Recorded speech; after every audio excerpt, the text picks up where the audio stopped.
Hey, what's up, everybody? My name is Tamar Charmaine, And I'm Will.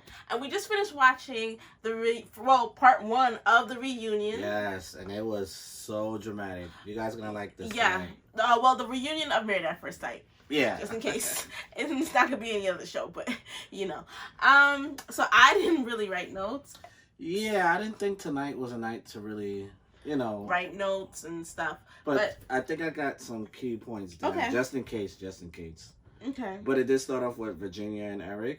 Yeah. And it with everyone tonight, it went through everything they went through, into how they got. Well, they only talked to the couples that remained married, and of course, they talked to the drama, yes. Paige and Chris, at the end of the night, and we're gonna get to that. That's what I really want to talk about. Yeah, but we gotta breeze through this first. Let's just breeze through this. Let's get. So Virginia and Eric, I actually like that couple, and I'm not gonna say they better than Brianna and Vincent, but I am gonna say they better than Brianna and Vincent. I like them better. They moved into a condo. Virginia basically actually compromised, and she had all her cats there and all her pets. Yeah, she moved. She probably had somebody talk sense to her, because it was kind of illogical. She's married and she wanted to live in her own space because she didn't want to move into her husband's space, a space that he owns while she rents. Like, that doesn't even make sense. But I'm glad she's well adjusted into his place. She's made it her own. I think she was overthinking the situation. Yeah. Apparently, with a few couples, they showed some never before seen footage. For this couple, apparently she almost had COVID. Yes. They almost had a scare. She had a positive, negative, a false positive. Mm-hmm. Whatever it's called. Yeah, and remember the whole thing where Eric didn't want her in the house because of the allergies and stuff. She said it took like 3 weeks before he even had an allergy or something like that. So I felt, so maybe Eric was being a little bit dramatic. You know what I mean? I feel like this happened on another season of Married at First Sight where somebody said they were allergic to an animal.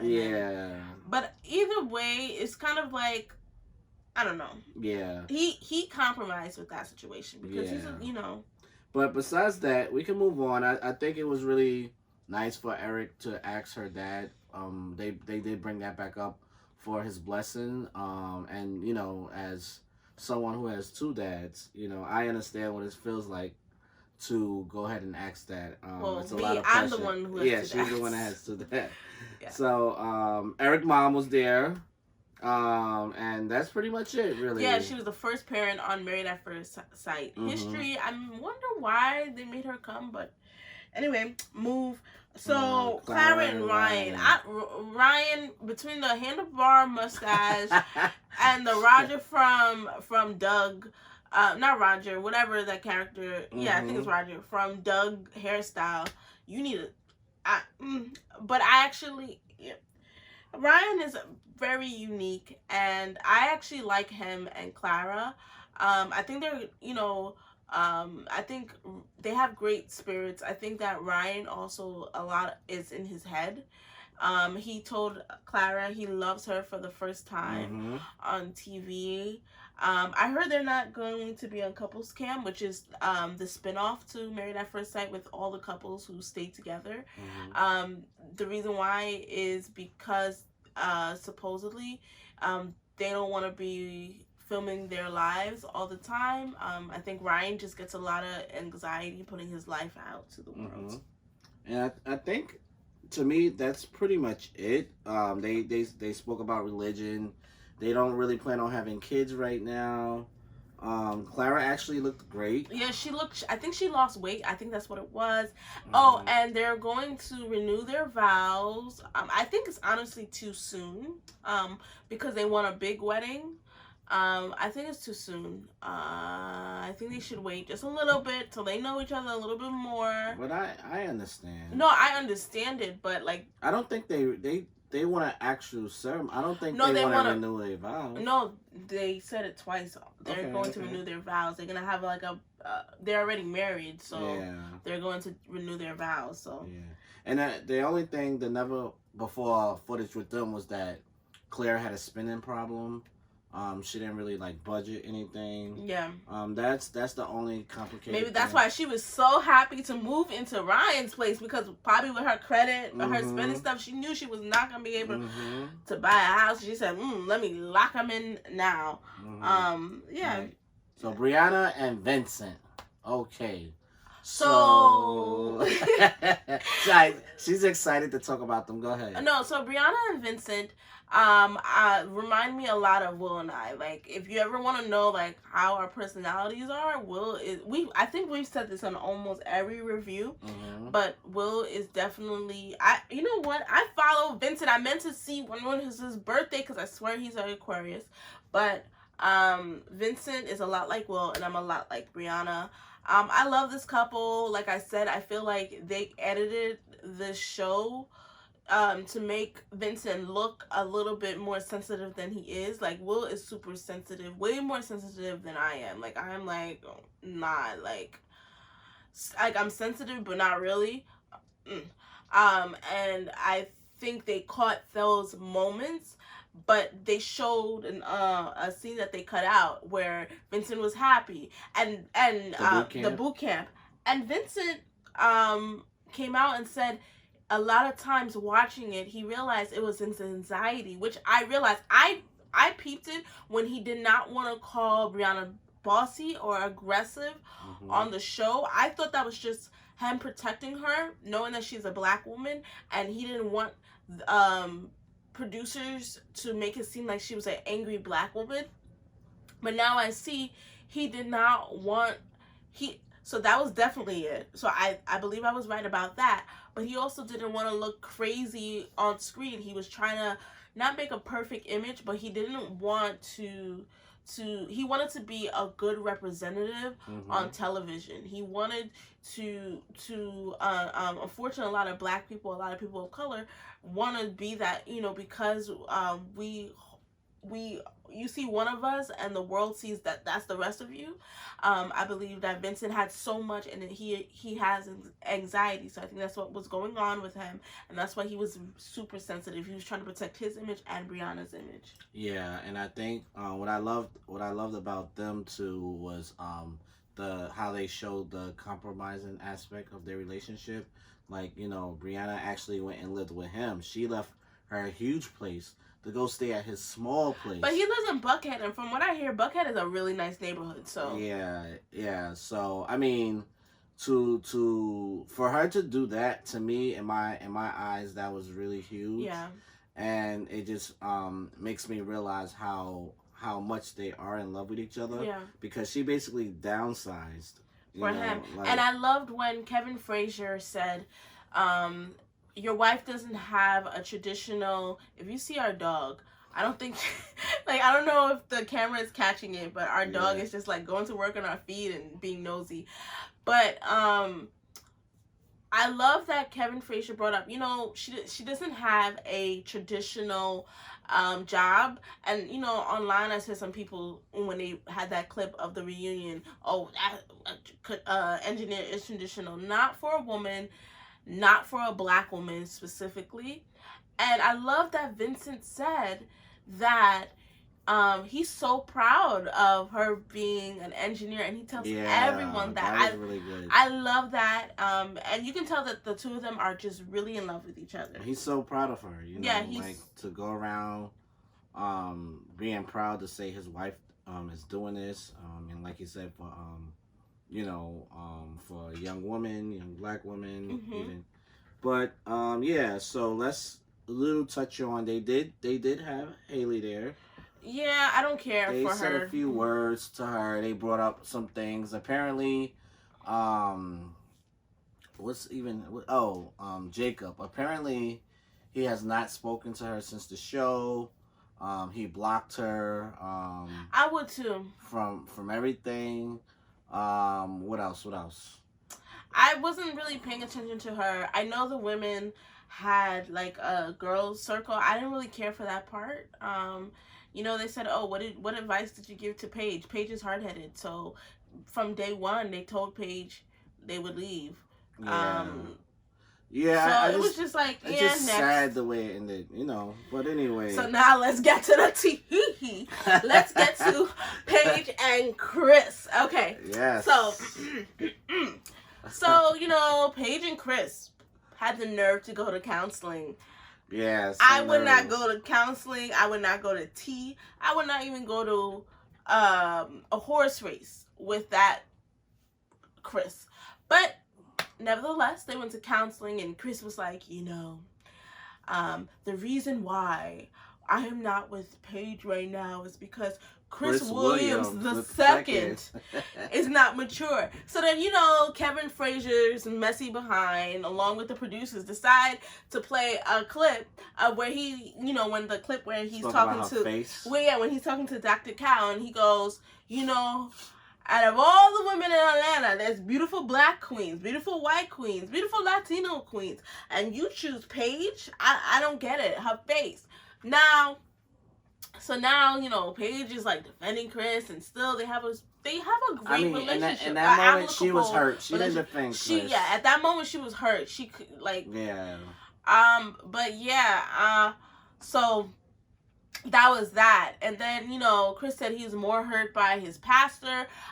There are some comments I want to say about Paige and Chris's appearances, and then we'll move to the juicy part, the pastor part. Yeah. Chris cut his hair. He looks better with a low haircut, I will say that. Paige's makeup was awful. I don't know who did her makeup, but she matched her face to her neck, but it didn't match her body. It was ashy. That was the wrong tone for her. She looked like nobody loved her tonight. Like, I wanted to see, like, but her body Paige. looked great. Yeah. Mm-hmm. I wanted to see her out there. They kept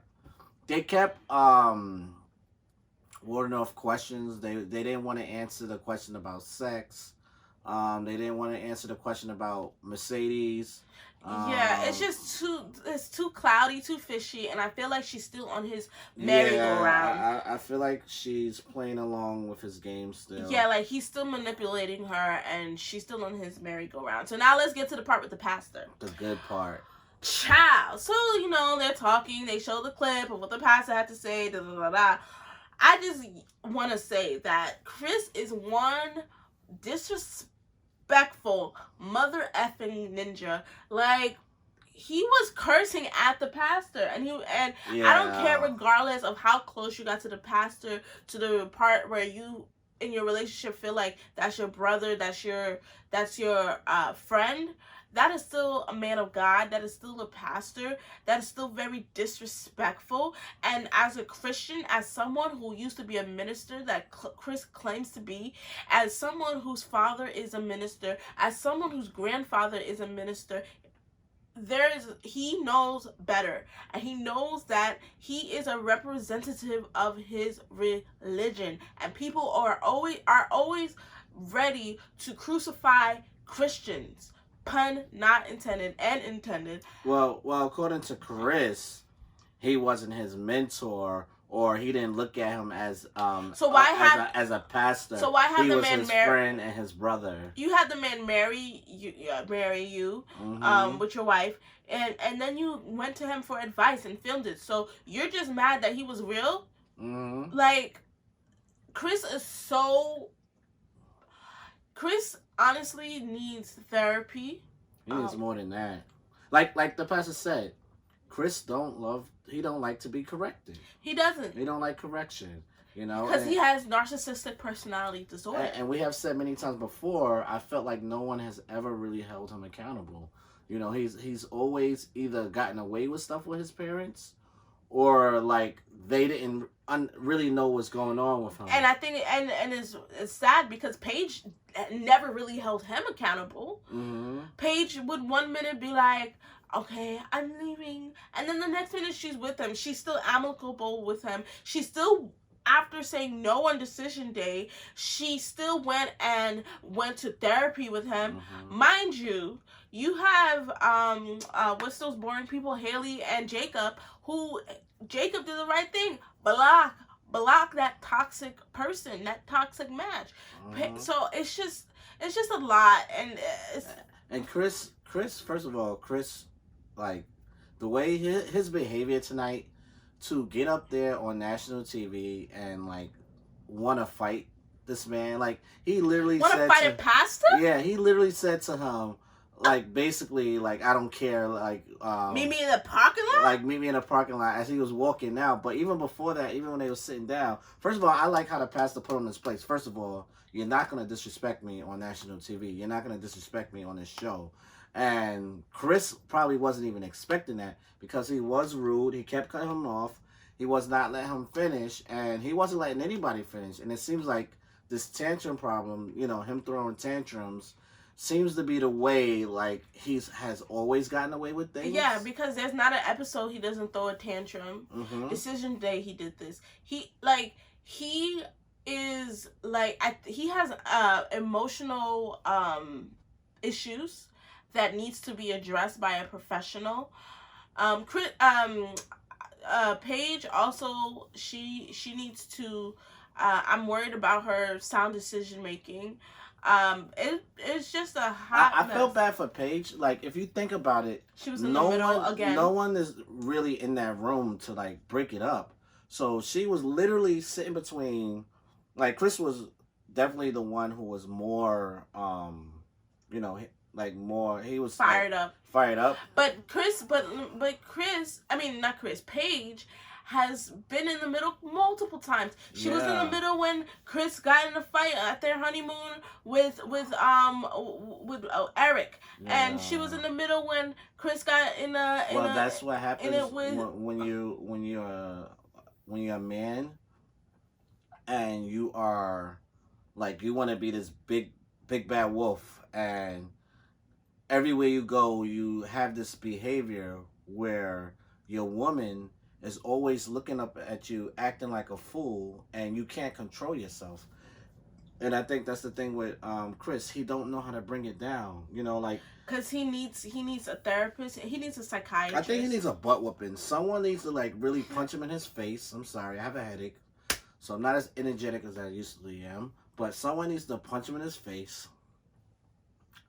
A belt is not gonna work. He needs to get beat up. Beat up. Like, that's not gonna. No, I think he needs. I think he needs a butt whooping. He needs psychiatric help. Clearly, yeah. It's just a hot mess. We don't know. We know that it's only gonna get worse. I think next week's episode. So it is, and my thing is for the following season that's in Texas, which they need to redo because the Dallas season was the worst season ever. And so that's gonna be the next season. But because this show was, like, they got their highest ratings because of Chris and this whole fiasco. I've loved the show for years. I've been watching this show for a very, very long time. And I feel like now they're going to, like, the whole concept of the show is truly about love, and it really focused on real things that people watching can apply to their relationships. I like it. I like it. But because you're messy. You're messy. No, I'm not. But we like a little drama. Yeah, know? But this was too much, to the point that it's very tiring, and I hope that they don't go that route. And make the show trashy, kind of like 90 Day Fiance. I don't know if you guys watch 90 Day Fiance. Like, this past season to me was horrible because then you don't focus on, like, genuine people that want to find love. Well, guess what? There was really no drama this past season on that show. Yeah, because they got crazy So people. Because there wasn't no drama, you know, it was boring. No, so I like the way this. It was boring because they went and sought out after outlandish characters, and so the real love, the real passion that normally like natural passion. Like Amani, Woody, and who's the other couple from last season? Amelia and Bennett. That was good. Like them and even the other one, Miles and Karen. Like those. But that's couples, the Married at First I love. But yeah, I'm saying that's good. Like if it's stuff like that, that's good because even Amani and Woody, they brought they brought fun. They brought like. She wasn't gonna just let him say whatever he wanted to say. It was a little spiciness to it, you know. But I'm telling you now, I do not want a Jacob and Haley and another Angela, whatever. Chris. So last season was one of the best seasons in a long time because the 2 seasons ever since they started having these 5 people seasons, the show has gone down the drain because I feel like it's just like they're just picking people. But if you watch like the earlier seasons, if you watch the Chicago season, if you watch like the Boston season, if you watch like the seasons before when the couples started sticking together, and actually staying married, those seasons, Philly, you can like these were genuine people. These weren't characters. It was about love, and that gets people to watch. So yeah, I know you're giving me the wind up. So, no, I just think like let's let people decide what they like, because I'm sorry, I like it to be dramatic. I like all that to come with it, but love is okay. Love is good. You can watch a soap opera if you want that. But anyway, guys, until next time. Sorry, guys. Peace out. Bye-bye. Bye.